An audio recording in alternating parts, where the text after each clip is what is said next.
kur je në një parlament në një atmosferë mjaft toksike, sidomos në raport me shqiptarët, në një përbërje të atill ku partia shtet e Aleksandar Vučićit ka por të gjitha instancat e shtetit që janë përqendruara, mos them në dorë të partisë, ndoshta në dorë të një personi të vetëm, dhe të përpiqesh që pa drejtësi që i bën komunitetit tonë të shpërfaqesh publikisht aty, kjo do të thotë që të përballesh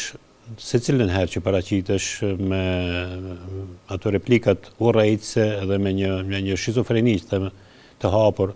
ndaj çdo kërkese, çfarë do të jetë ajo normale. Kërkesat e shqiptarëve në Gjuhën Preshevës që nga përfundimi i luftës së UÇP-s në vitin 2001, pra pas luftës Kosovës, janë kërkesa që janë të harmonizuara plotësisht me të drejtën ndërkombëtare, me kërkesat, me konventat e Këshillit të Evropës, cilat Serbia si shtet i ka ratifikuar dhe i ka pranuar. Kushtetuta e Serbisë thotë se konventat ndërkombëtare që janë të ratifikuara nga parlamenti kanë përparësi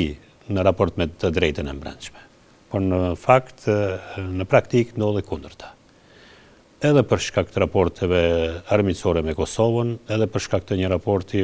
më se 20 vjeçar armiqësor ndaj shqiptarëve, diskriminimi ndaj nesh vazhdon atje, në të gjitha sferat e jetës, qoftë në mospërfshirjen adekuate në punën e organeve shtetërore, në mosnjohjen e gjuhës shqipe si gjuhë zyrtare,